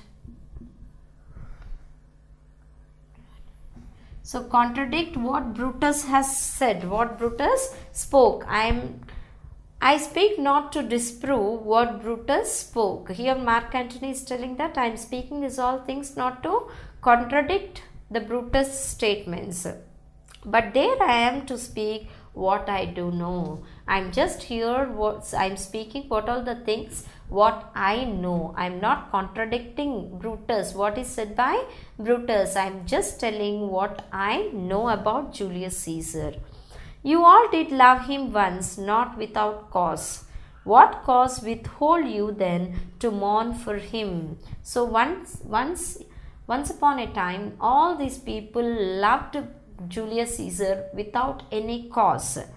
What cause withhold? But now, what withhold him? What stops them to mourn for him? So to render respect to Julius Caesar.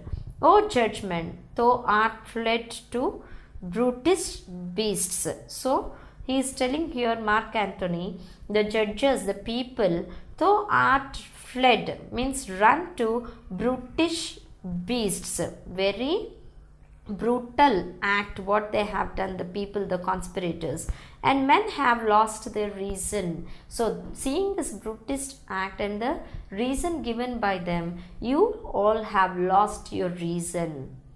Bear with me, now be with me.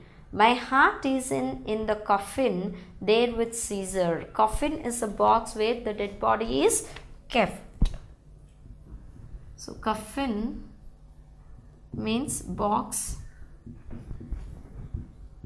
for the dead body.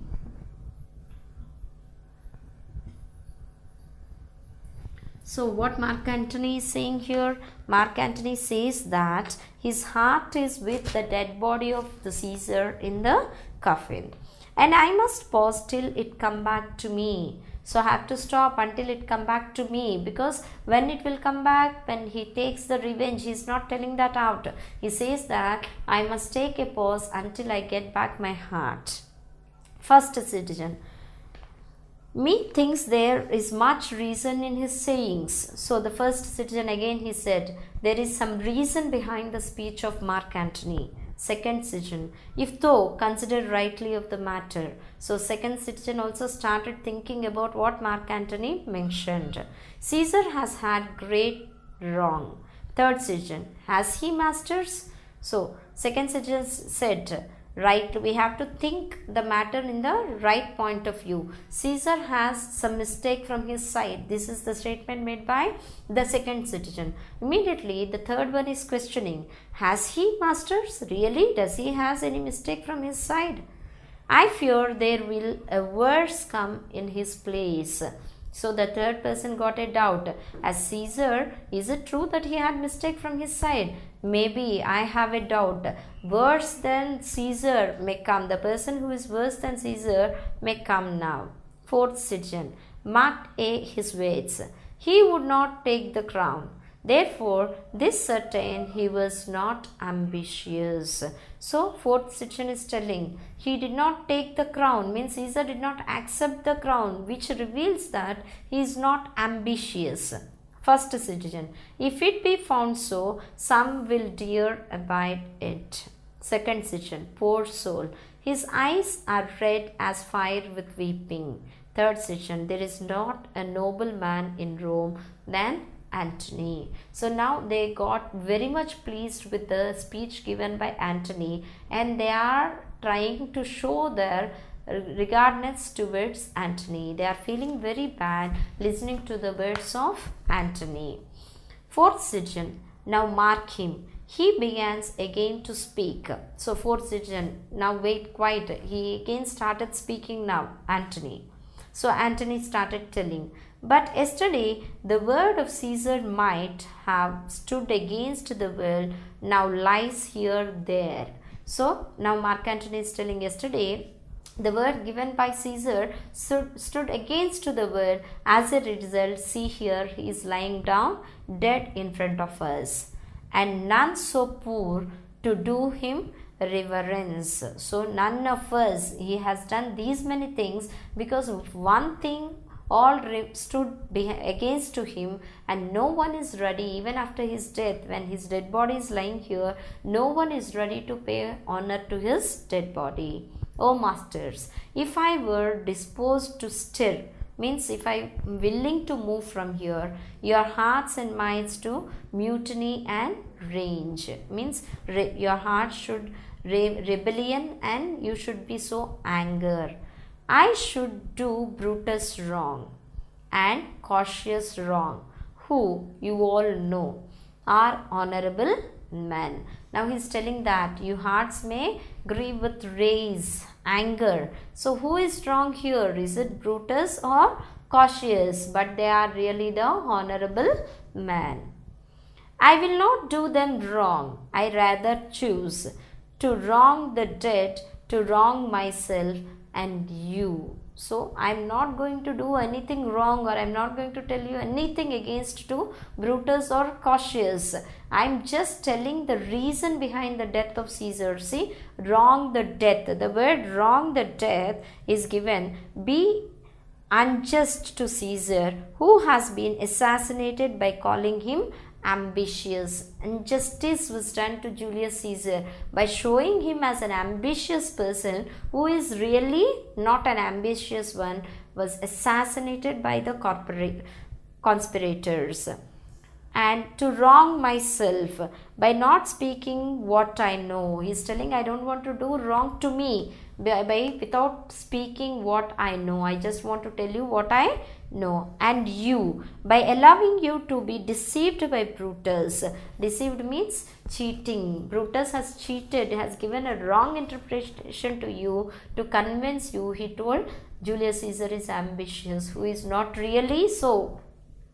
But here is a parchment with the seal of Caesar, means it's a paper. I found it in the closet. This his will. So I found this in Julius Caesar's Almara, and it is a will. Let but the commons hear this testament, means the will, which, pardon me, I do not mean to read. So I have a will which I brought from Julius Caesar's Almara. So if the common people see what is there in the will, then you will understand what is Julius Caesar really. But pardon me, but excuse me that I don't want to read this will in the public. And they would go and kiss dead Caesar's wounds and dip their napkins in his sacred blood. So if you listen to this will, you will go and kiss the wounds of the dead body, and you'll dip your kerchiefs, napkins in the sacred blood, in the blood of Julius Caesar. A. Beg a hair of him for memory. You will beg to take one hair of Julius Caesar in his memory, and dying mention it within their wills, bequeathing it as a rich legacy, means leaving this as a rich legacy up to their issues, means for their children. So after listening to the will, you will really understand the person, what type of a person is Julius Caesar, and then you render your honors to his dead body. Fourth citizen, we all hear the will. Read it, Mark Antony. So the fourth citizen requested Mark Antony to read the will. All the will, we will hear Caesar's will. Antony, have patience, gentle friends, I must not read it. So all the people started requesting Mark Antony to read the will, and they wanted to listen to the will of Julius Caesar. So Mark Antony requested them to be patience, to have some patience. It is not meet you know how Caesar loved you. It is not the proper thing to read the will in a public place. You know very well how Caesar loved you. You are not wood, you are not stones, but men. You are not an ordinary wood or stones, you are the men. And being men, hearing the will of Caesar, so being the human beings, hearing the will of Caesar, definitely you'll understand the personality, what type of personality is Julius Caesar. It will inflame you, it will make you mad. This good you know, not that you are his heirs, for if you should, oh, what would come of it? Fourth citizen, read the will. We'll hear it, Antony. You shall read us the will, Caesar's will. So, Mark Antony is telling it will inflame you. So, it will make you angry. If I read this will here, it will make you get anger. It will make you mad. So, the thing what is there in the will, if you know, you will become mad. This good you know, not that you are his heirs. You should know this good. It is not because you are his inheritors. For if you should, oh, what would come of it? You should understand what you are going to get out of Julius Caesar. Fourth citizen, read the will.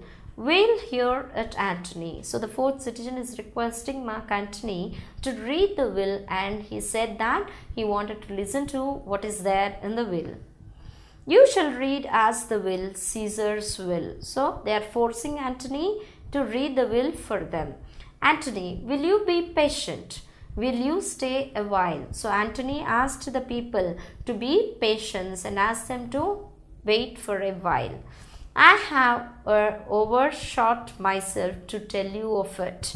I fear I wrong the honorable men. So he is telling that if he read the will to them, he said that he is doing wrong to the honorable people. Honorable people means the Brutus and the other conspirators, whose daggers have stabbed Caesar. I do fear it. The people who stabbed Caesar, who are the people? The conspirators who stabbed. He will be doing negatively, he'll be doing negative to them if he reads the will in front of the people. Fourth citizen, they were traitors, honorable men. All the will, the testament. Second citizen, they are villains, murderers, the will, read the will. So now the people also started criticizing, telling negative about Brutus and the other conspirators. Antony, you will compel me then to read the will. So as you all people are compelling, means forcing me, I will read the will for you. Then make a ring around the corpse of Caesar. So now finally, as all the people are forcing Mark Antony to read the will, he finally accepted and asked all the people to make a ring, make around the dead body, corpse of the Julius Caesar. Corpse means dead body. And let me show you him that made the will. Shall I dissent, and will you give me leave? So he is telling that, then if you make the circle, I will show you what is there in the will, I will tell you, then you can leave me. Several citizens come down. So immediately when Mark Antony told like this, all the people, they are telling to themselves to come down and sit there. Second citizen, dissent, come down. Third citizen, you shall have leave. Third citizen is telling that you can leave. Antony comes down. So all, Antony and all the people have come down to the dead body to make a round. Fourth citizen, a ring, stand round. They started making a round near the dead body of Julius Caesar. Antony, if you have tears, prepare to shed them now. So Mark Antony, before reading the will, he is telling to the people like this, if you have tears, start shedding your tears now. You all do know this mantle, I remember. So mantle, it's a clock. He is just telling, the Mark Antony is asking the people whether they knew anything about the mantle, the clock. The first time ever Caesar put it on. So he's just trying to recollect the past of the Caesar, the time when he put that mantle there. 'Twas on a summer's evening in his tent. That day he overcame the Nervil. So Nervil means the most warlike of the Gallic tribes defeated by Caesar in 57 BC. There was a war with tribes, and Julius Caesar defeated them. And during that time, it is a summer evening. Look, in this place ran cautious dagger through. See what a rent the envious Casca made. Means malicious. Envious means malicious Casca made. So do you remember this place, what the Casca and Cautius have made in this place? Through this the well beloved Brutus stabbed. So with this they made all of them stabbed, the well stable Brutus stabbed, and as he plucked his cursed steel away. Plucked means thrust. The steel, cursed steel means evil sword. They have run the evil sword into the body of Julius Caesar. So that's called stabbing. Mark how the blood of Caesar flowed it. So just mark, remember when they are stabbing Caesar, how the blood out of the body of the Caesar might have run. As rushed out of doors to be resolved. So when water is rushing out of the doors to settle down, in the same way the blood, when these people stabbed Julius Caesar, how the blood has run out from his body. If Brutus so unkindly knocked or no, for Brutus, as you know, was Caesar's angel. Judge, oh you gods, how dearly Caesar loved him. This was the most unkindest cut of all. So he is telling Julius Caesar loved Brutus like anything. So he loves him very much. Even that Brutus also, he stabbed Julius Caesar to his death. So now he is telling this cut is so unkind, because all the remaining people, they are against Julius Caesar, but Julius Caesar believed Brutus very much. So even Julius Caesar believed him, he joined his hands with the conspirators and took part in the assassination of Julius Caesar. This was the most unkind cut of all. So unkind means, which cut is that? The cut given by Brutus. So Mark Antony is telling it as the most unkind cut, unkindest cut. For when the noble Caesar saw him stab, means when the noble Caesar saw Brutus stabbing him, so Mark Antony considers the stab as the most unkindest cut. Ingratitude means thanklessness. Brutus is so thanklessness towards Julius Caesar. That's why he joined his hand. More strong than traitors' arms. Traitors means the people who are anti to nation. So comparatively, the stab given by the other conspirators, the stab given by Brutus is so thankfully it is there. And in his mantle, muffling up his face, even at the base of Pompey's statue. So the instant what all happened, the killing of Julius Caesar happened near the Pompey's statue. So referring all the incident what happened, how the conspirators killed the Julius Caesar, Mark Antony is explaining, making them stand round the corpse of the Julius Caesar. Mark Antony is explaining all the people the way Julius Caesar was killed by the conspirators, which all the while ran blood. Great Caesar fall. So with this all stabbing, the blood came running out of Julius Caesar body, and finally he has fallen dead. Oh, what a fall was there, my countrymen. Then I and you and all of us fell down. So the way the Julius Caesar has fallen down, it is being described by Mark Antony in a great way, telling that if we are there, if we might have seen that, we all also might have fallen down. Whistle, bloody treason flourished over us. So disloyalty, triumphant, progressed there. Oh, now you weep, and I perceive you feel. So now, after listening the way how Julius Caesar was assassinated by the conspirators, the people started weeping, and Mark Antony says that now I see you people weeping. The dint of pity, the means of pity, these are gracious drops. Now really the people, out of their hearts they are weeping. So now Mark Antony is telling that it is so gracious drops. Kind souls, what weep you when you but behold. So you are so the kind souls, kind people. That's why you are weeping. I can see you are weeping. As Caesar's venture dress on dead, look you here. Here is himself, wronged as you see with traitors. First citizen, O piteous spectacle. Second citizen, O noble Caesar. Third citizen, O woeful day. Fourth citizen, O triots, villains. First citizen, O most bloody sight. So finally, listening to Mark Antony, all the people felt very bad with the incident, because previously Brutus has just explained that Caesar is ambitious and they all killed. That's the reason why Julius Caesar was killed. But now here Mark Antony made all the people gather in one place, gather near the dead body of Julius Caesar, and explained how brutally he was killed by the conspirators to the people. Now their hearts started sinking in sadness. The people who listened to the entire scene, they felt really very bad, and they started rendering their humble honors to the dead body of Julius Caesar.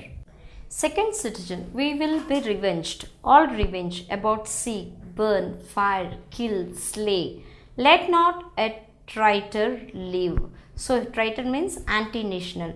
The people started expressing their revenge. They are very angry now. They wanted to take revenge on all the conspirators. Antony, stay countrymen. First citizen, peace there. Hear the noble Antony. Second citizen, we'll hear him, we'll follow him, we'll die with him. Antony, good friends, sweet friends, let me not stir you up to such a sudden flood of mutiny. So here flood of mutiny is the word.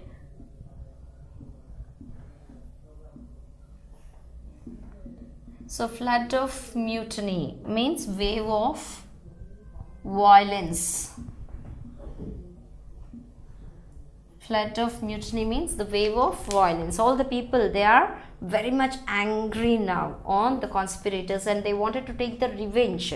So now Antony is telling them to wait, addressing them as good friends, sweet friends, and ask that he should not stir them up with the wave of violence.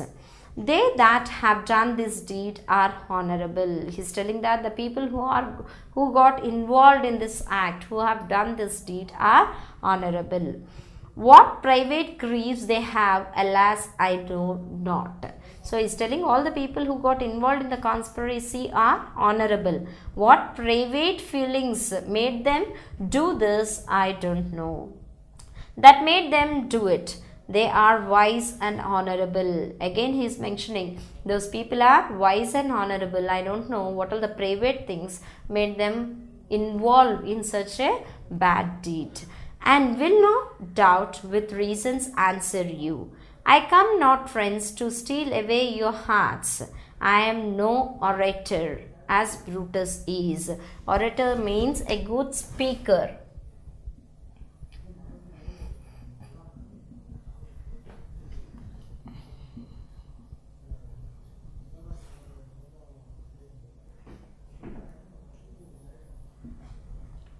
So he's telling that I did not come here to steal your hearts. I'm not a good orator, good speaker like Brutus. But as you know me all, a plain blunt man. So as you all people know me, I am a plain means simple. Blunt means simple hearted but outspoken person. He's addressing himself as a simple hearted and outspoken person. That love my friend, and that they know full well, that gave me public leave to speak of him. So the love what I have towards my friend made me to speak in front of you like this. That gave me public leave to speak of him. For I have neither wit nor wits nor worth.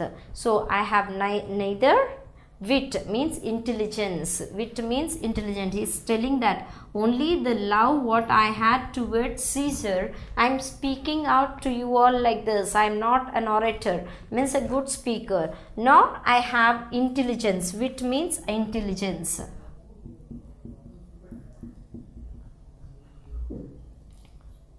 nor words, nor worth. Means worth means authority.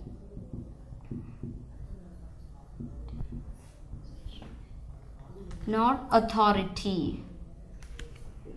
Action nor utterance means not speech. I don't have these all qualities. Only the love what I have towards Julius Caesar is making me speak like this. Not the power of speech. To stir men's blood, I only speak right on. So he is telling that I don't have any capacity or any quality which a good speaker should have. But the love towards Julius Caesar made me speak like this, and I don't have the right on. I'm not the right on means directly I can speak to you. I tell you that which you yourself do know. So I'm just telling you which you all know. Show you sweet Caesar's wounds, poor dumb mouths, and bid them speak for me, but were I Brutus, and Brutus Antony, there were an Antony, would ruffle up your spirits and put a tongue in every wound of Caesar that should move the stones of Rome to rise and mutiny. Means, so now he is telling that, see the wounds of the Julius Caesar and his dumb mouth. Now Julius Caesar cannot speak anything. So what all I feel I am sharing with you, so that your anger, everything should raise the stones of Rome. So in a sort of revolution, all will mutiny. Means they have to start a revolution. First citizen will burn the house of Brutus. Now they started telling what they have to do. Third citizen, away then, come seek the conspirators. Antony, yet hear me, countrymen, yet hear me speak. So all the people, they are racing out of anger and they want to kill Brutus and the other conspirators. Antony is asking them to listen to his speech. All peace, ho, hear Antony, most noble Antony. Antony, why friends, you go to do you know not what, wherein had Caesar thus deserved your loves? Alas, you know not, I must tell you then. You have forgot the will told you of. So I know you all love Caesar like anything. You have to render your love to Caesar, and you all have forgotten about the will what I mentioned, the Caesar's will. Almost true. The will. Let's stay and hear the will. Now all the people. Antony, here is the will. So Antony started reading the will now. And under Caesar's seal, the will is stamped by the Caesar.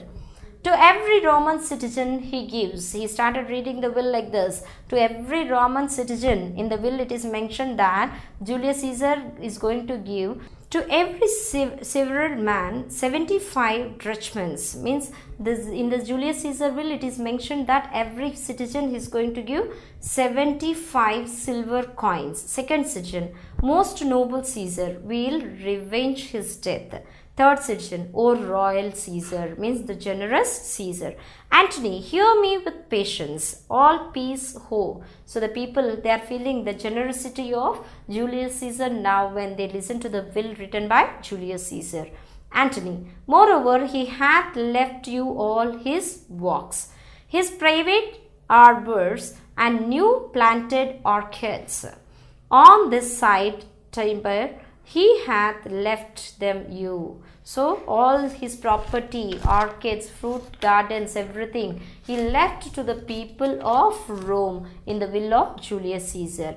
And to you hers forever common pleasures. So here he considered the people of Rome as his heirs, and he left his property for them for their common pleasures. To walk abroad and recreate yourself. He also made one provision in the will for the people of the Rome to walk abroad for their entertainment. Here was a Caesar when comes such another. First citizen, never, never, come away, away. So here Antony in his last sentence he is telling that no other person like Caesar will come into a country. Even the first citizen also accepted the same.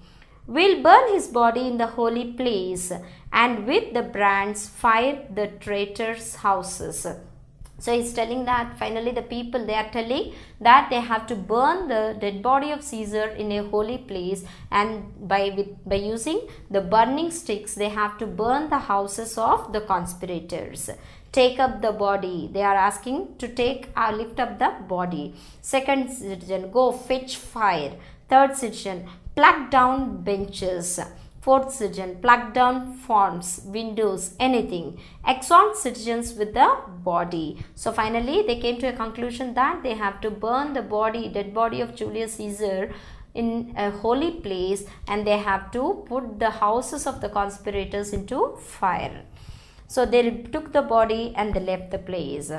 Antony, now let it work. Mischief thou art afoot. So it started now. The revenge started. The people started taking revenge.